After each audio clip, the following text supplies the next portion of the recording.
So before this, there's these negotiations happening between Moses and Pharaoh had agreed in principle to allow the Israelites to go out into the desert for 3 days to perform some sacrifices and some rituals. But now he's told, King, they're not coming back, and he's furious about it.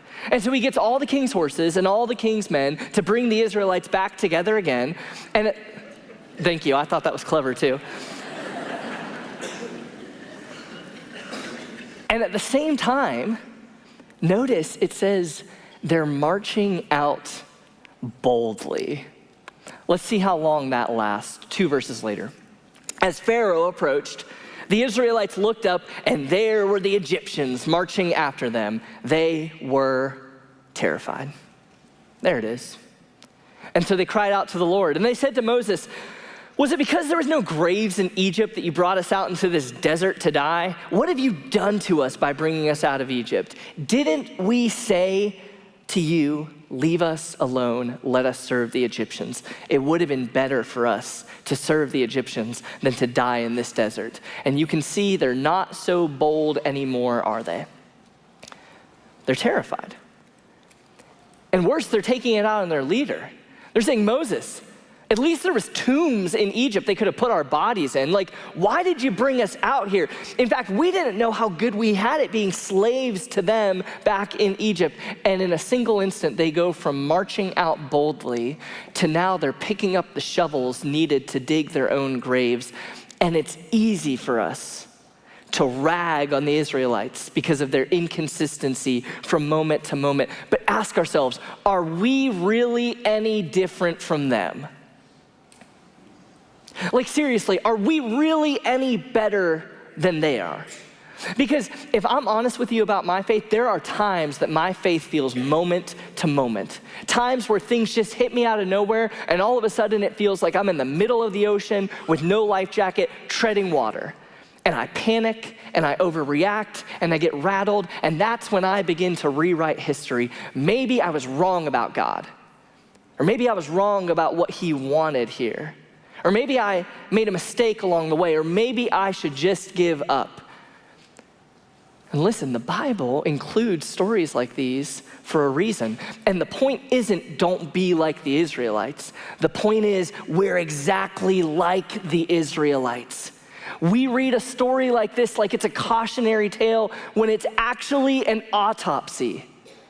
This isn't God giving us an object lesson of saying, don't be like the Israelites. This is God saying, look inside your heart. You're exactly like the Israelites.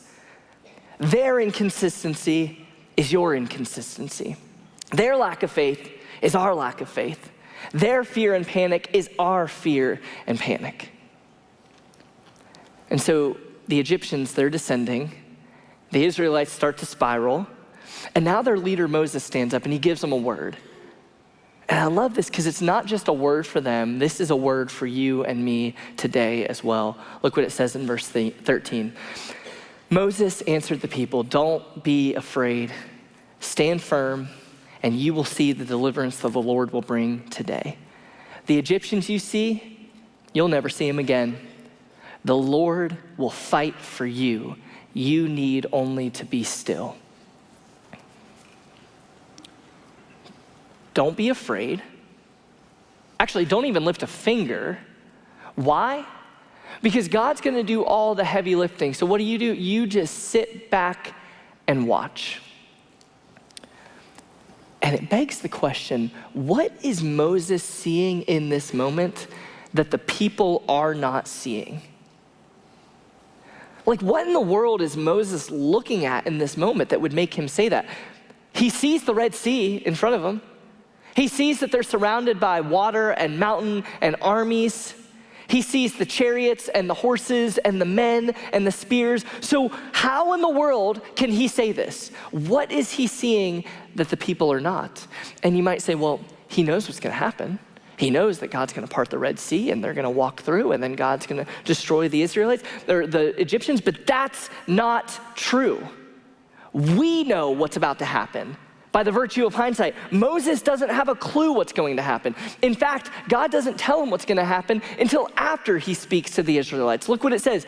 Then the Lord said to Moses, raise your staff, stretch out your hand over the sea, and divide the water so the Israelites can go through on dry ground. So how in the world can Moses look his people in the eye and say, don't be afraid. God will fight for you. You need only to be still. And there's really only one explanation here.